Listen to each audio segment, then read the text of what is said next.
Hello दोस्तों, आज के इस वीडियो में हम विराम चिन्हों को समझेंगे। इस वीडियो में हम सीखेंगे कि विराम चिन्ह क्या होते हैं और ये कितने प्रकार के होते हैं। तो देखिए विराम चिन्ह क्या है। तो देखिए सबसे पहले क्या है विराम चिन्ह। विराम मतलब क्या होता है? रुकना। विराम मतलब होता है रुकना। अब किस तरह से रुकना? देखिए वाक्य या वाक्यांश को वाक्य या वाक्यांश को बोलने के बाद अर्थ को स्पष्ट करते हुए जब हम रुकते हैं तो उसे विराम कहते हैं। जब हम कोई वाक्य को या फिर वाक्यांश वाक्यांश वाक्य क्या होता है? छोटा, और वाक्यांश होता है बड़ा। जब हम वाक्य या वाक्यांश को बोलने के बाद उसका अर्थ है जो स्पष्ट करते हैं और स्पष्ट करने के लिए हम रुकते हैं तो उसे विराम कहते हैं। समझ गए? अब हम देखेंगे कि इनका उपयोग कैसे करते हैं।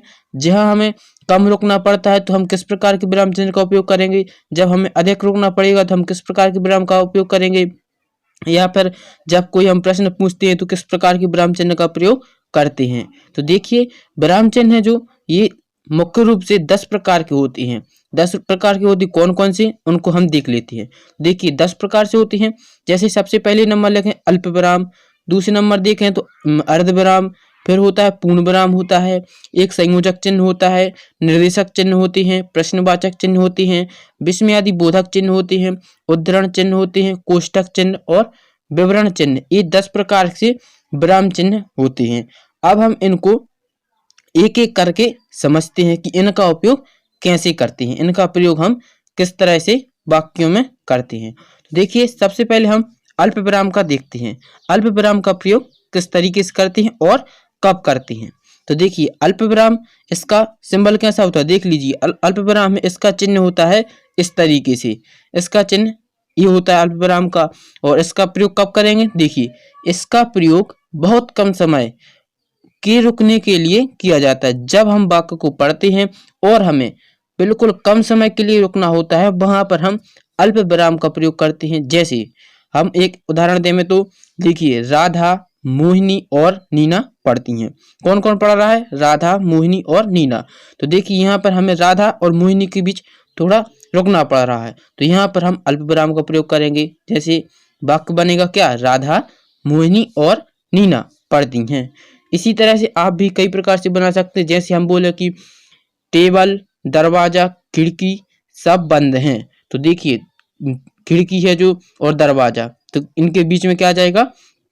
एक अल्प विराम का प्रयोग कर सकते हैं। कोई भी वस्तु या फिर कोई व्यक्तियों के नाम है, यदि एक से अधिक व्यक्तियों के नाम है तो वहां पर हम अल्प विराम का प्रयोग करते हैं। अब आप समझ चुके हैं कि अल्प विराम का प्रयोग कहाँ करना है। जब हमें थोड़े समय के लिए रुकना पड़ता है वहां पर हम अल्प विराम का प्रयोग करते हैं। अब हम देखते हैं अर्ध विराम। अर्ध विराम का प्रयोग कहाँ करेंगे? अर्ध विराम चिन्ह देखिए अल्प विराम की अपेक्षा, अभी जो हमने पढ़ा क्या पढ़ा था? अल्प विराम। अल्प विराम की अपेक्षा कुछ अधिक समय तक, यानी जो जितना समय अल्प विराम लगता था उससे थोड़ा अधिक समय के लिए जब रुकना पड़े तो वहां पर हम अर्ध विराम का प्रयोग करते हैं। अर्ध विराम का चिन्ह कैसा होता है? अर्ध विराम का चिन्ह होता है एक बिंदु और नीचे अल्प विराम। अर्ध विराम क्या है? एक ऊपर बिंदु और नीचे अल्प विराम। अर्ध विराम का यह चिन्ह होता है। इसको हम लगाते हैं, और इसको कब लगाते हैं? जब हमें अल्प विराम से, यानी जो अल्प विराम में जितना समय के लिए रुकते थे उससे ज्यादा समय के लिए रुकना हो तो वहां पर हम अर्ध विराम का चिन्ह प्रयोग करते हैं। जैसे इसका एक उदाहरण देखें, महात्मा गांधी महापुरुष थे, सारा विश्व जानता है। देखिए महात्मा गांधी महापुरुष थे, सारा विश्व जानता है। यहाँ पर थे के बाद हम थोड़ा रुकते हैं, यानी कितना? अल्प विराम से ज्यादा रुकना पड़ता है, तो यहाँ पर हम अर्ध विराम का चिन्ह का प्रयोग करेंगे। तो यहाँ पर वाक्य क्या बनेगा? महात्मा गांधी महापुरुष थे, सारा विश्व जानता है।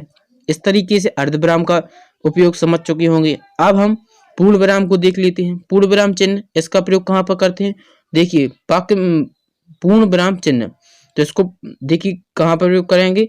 पूर्ण विराम चिन्ह का उपयोग कहाँ करते हैं? वाक्य के अर्थ के पूर्ण होने पर, वाक्य के अंत में प्रयोग करते हैं। कहाँ पर? देखिए वाक्य के अर्थ के पूर्ण होने पर, जब हमारा वाक्य वह पूरा हो जाएगा, पूरा हो जाएगा, और उसके अंत में देखिए यही लिखा है वाक्य के अर्थ के पूर्ण होने पर तथा वाक्य के अंत में प्रयोग करते हैं। ठीक, जैसे हम कोई वाक्य ले लें, जैसे हमने लिया कि वह आजकल इधर आता जाता दिखाई नहीं देता है। अब हमारा वाक्य पूरा हो गया, तो इसके बाद में हम पूर्ण विराम लगाएंगे। यदि हम इसके आगे और भी कुछ होता तो यहाँ पर पूर्ण विराम नहीं लगता, लेकिन हमारा वाक्य इतना ही था, वह खत्म हो गया। क्या था वाक्य? वह आजकल इधर आता जाता दिखाई नहीं देता है। तो यहाँ पर हम पूर्ण विराम का प्रयोग करेंगे और यह कहाँ लगता है? वाक्य के अंत में। समझ गए? फिर हम संयोजक चिन्ह देखते हैं। अगला चिन्ह है क्या है? संयोजक चिन्ह। संयोजक चिन्ह कहाँ लगाते हैं? देखिए, संयोजक चिन्ह है दो प्रधान शब्दों के संबंध को प्रकट करने के लिए संयोजक चिन्ह का प्रयोग करते हैं। दो प्रधान शब्द यानी जो दो शब्द दिए गए होंगे उनमें जो प्रधान शब्दों के संबंध को प्रकट करता है वह है संयोजक चिन्ह। संयोजक चिन्ह से दो प्रधान शब्दों के संबंध को प्रकट करता है। जैसे उदाहरण देखें, राम लक्ष्मण, भाई बहन, माता पिता, इस तरीके से कई सारे उदाहरण हैं संयोजक चिन्ह के। जैसे राम लक्ष्मण बोला तो राम एक प्रधान शब्द हुआ और लक्ष्मण दूसरा प्रधान शब्द हुआ। इन दोनों में संबंध बताता है संयोजक चिन्ह, राम और लक्ष्मण। भाई बहन, भाई एक प्रधान शब्द हुआ, बहन दूसरा प्रधान शब्द, दोनों शब्दों के बीच संबंध बताता है संयोजक चिन्ह। दिन रात, इस तरीके से आप बहुत सारे एग्जाम्पल देख सकते हैं। अब हम पांचवा अगला चिन्ह देखते हैं, निर्देशक चिन्ह। निर्देशक चिन्ह, इसका प्रयोग कहाँ करते हैं? देखिए, इस चिन्ह का प्रयोग संवाद, कथोपकथन, वार्तालाप के नाम के बाद किया जाता है। या निर्देशक चिन्ह होती हैं, इसका प्रयोग कहाँ करते हैं? जब संवाद यानी किसी से बातचीत चलती हो, कथोपकथन, वार्तालाप नाम के बाद किया जाता है। इन सब के बाद में निर्देशक चिन्ह का प्रयोग किया जाता है। जैसे उदाहरण देखें तो, मोहन, कल तो वर्षा हो रही थी, मैं कैसे आता। देखिए, मोहन है जो निर्देशक चिन्ह का प्रयोग किया जाएगा मोहन के बाद, कल तो वर्षा हो रही थी, मैं कैसे आता। इसका यह उदाहरण हो जाएगा। अब हम देखिए, हमने अभी जो पढ़े उसको एक बार देख लेते हैं। अल्पविराम का प्रयोग कहाँ करना है? जहां आपको थोड़ा समय के लिए रुकना हो वहां पर अल्पविराम का प्रयोग करते हैं। अर्धविराम का, जब हमें अल्पविराम से थोड़ा ज्यादा समय के लिए रुकना हो वहां अर्धविराम। और पूर्ण विराम, जब हमारा वाक्य खत्म हो जाता है यानी वाक्य पूर्ण हो जाता है, उसके अंत में हम पूर्ण विराम का प्रयोग करते हैं। और संयोजक चिन्ह कब लगाते हैं? जब हमें दो प्रधान शब्दों के बीच संबंध को प्रकट करना होता है तो संयोजक चिन्ह लगाते हैं। निर्देशक चिन्ह, जब हम निर्देश देते हैं, निर्देशक चिन्ह का उपयोग कहाँ करते हैं? जब हम संवाद या कथोपकथन, वार्तालाप नाम के बाद निर्देशक चिन्ह का प्रयोग करते हैं। प्रश्नवाचक चिन्ह कहाँ लगाते? देखिए, प्रश्नवाचक चिन्ह है जब वाक्यों में प्रश्न पूछने का भाव स्पष्ट हो। जब हम वाक्य कैसा हो? ऐसा हो कि वह प्रश्न पूछने का उसमें भाव स्पष्ट हो प्रश्न में, वाक्य में, तो वहां पर हम प्रश्नवाचक चिन्ह का प्रयोग करते हैं। और यह चिन्ह कब लगता है? वाक्य के अंत में लगता है। प्रश्नवाचक चिन्ह कहाँ लगता है? वाक्य के अंत में। जैसे एक उदाहरण दें कि तुम क्या करती हो। देखो, अब ये वाक्य क्या है? तुम क्या करते हो। इस वाक्य को आप पढ़ेंगे तो आपको लगेगा कि यह प्रश्न पूछने का भाव इसमें स्पष्ट है, प्रश्न पूछने का भाव निहित है। तुम क्या करती हो, तो इस वाक्य के अंत में कौन सा चिन्ह आएगा? प्रश्नवाचक चिन्ह। यहाँ पर दूसरा उदाहरण लेना कि तुम कल स्कूल जाओगे, तो देखो इसमें भी प्रश्न आ रहा है, यानी इसके बाद में कौन सा चिन्ह आएगा? प्रश्नवाचक चिन्ह आ जाएगा। इस तरीके से आपको समझना है कि उसका अर्थ समझना है कि उसमें किस प्रकार का चिन्ह आएगा। अब हम अगला चिन्ह लेते हैं, विस्मयादि बोधक चिन्ह। अब देखना है कि विस्मयादि बोधक चिन्ह का प्रयोग कहाँ करते हैं, तो देख लीजिए विस्मयादि बोधक चिन्ह कहाँ लगाते हैं। सबसे पहले देखिए, विस्मयादि बोधक चिन्ह जहाँ पर हर्ष, विषाद, घृणा और आश्चर्य के भाव को प्रकट करने के लिए इस चिन्ह का प्रयोग करते हैं। प्रश्नवाचक चिन्ह का कहाँ लगाते थे? जब हम वाक्य को पढ़ते थे और उसमें प्रश्न पूछने वाला भाव निहित होता था तो वहां पर हम प्रश्नवाचक चिन्ह देते थे। और विस्मयादि बोधक चिन्ह का प्रयोग कहाँ करेंगे? जहां पर हमें हर्ष की स्थिति हो, विषाद या फिर घृणा की स्थिति हो या फिर आश्चर्यजनक की स्थिति हो, तो वहां पर हम विस्मयादि बोधक चिन्ह का प्रयोग करेंगे। जैसे उदाहरण देख लें कि अरे इस तरह की धूप में चले आए। देखो यहाँ पर क्या हो रहा? आश्चर्य हो रहा है। अरे इस तरह की धूप में चले आए, तो यहाँ पर आश्चर्य हो रहा है, इसलिए हम विस्मयादि बोधक चिन्ह का प्रयोग करेंगे। विस्मयादि बोधक चिन्ह का सिंबल क्या है? इसका चिन्ह होता है एक खड़ी डंडा और उसके नीचे बिंदु। विस्मयादि बोधक चिन्ह का यह चिन्ह होता है। अरे विस्मयादि बोधक चिन्ह है जो कहाँ पर लगती है, या तो हर्ष की स्थिति हो, या फिर घृणा की स्थिति हो, या फिर आश्चर्य की बात हो, वहां पर विस्मयादि बोधक चिन्ह लगाते हैं। ठीक, समझ गए। अब हम आगे देखते हैं उद्धरण चिन्ह। अब देखते हैं कि उद्धरण चिन्ह का प्रयोग कहाँ करते हैं। उद्धरण चिन्ह किसी बात को ज्यों का त्यों दोहराने के लिए इस चिन्ह का प्रयोग करते हैं। उद्धरण चिन्ह है, इसका उपयोग कहाँ करते हैं, जहां पर हमें कोई बात को ज्यों का त्यों दोहराना हो, जैसा का है वैसा ही हमें दोहराना है, तो वहां पर हम उद्धरण चिन्ह का प्रयोग करेंगे।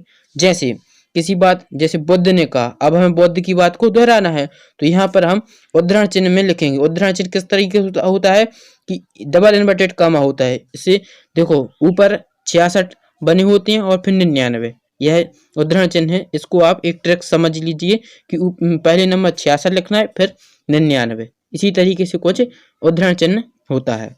तो देखिए इसका उपयोग कहाँ करते हैं, जहां पर हमें कोई बात को ज्यों का त्यों लिखना होता है, तो वहां पर उद्धरण चिन्ह का प्रयोग करते हैं। जैसे यहाँ पर हमने एग्जाम्पल दिया कि बुद्ध ने कहा, अब हम बुद्ध ने कहा उसकी बुद्ध की बात को यहाँ पर लिख रहे हैं। बुद्ध ने क्या कहा कि अहिंसा परम धर्म है। बुद्ध ने कहा था कि अहिंसा है परम धर्म है, तो इस बात को हम क्या लिखेंगे, उद्धरण चिन्ह में लिखेंगे, यानी डबल इन्वर्टेड कामा के भीतर लिखते हैं। जब हम कोई बात को ज्यों का त्यों लिखते हैं, उसको प्रकट करने के लिए उद्धरण चिन्ह का प्रयोग करते हैं।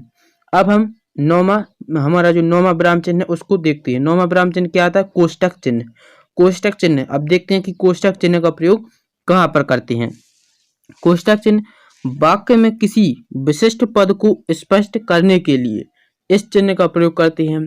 कहाँ पर कोष्टक चिन्ह का प्रयोग कहाँ पर करते हैं, जब हम वाक्य में किसी विशिष्ट पद यानी कोई एक विशेष पद को स्पष्ट करने के लिए कोष्टक चिन्ह का प्रयोग करते हैं। जैसे एक उदाहरण देखें कि राम प्रकाश अब स्वयं उपस्थित हैं।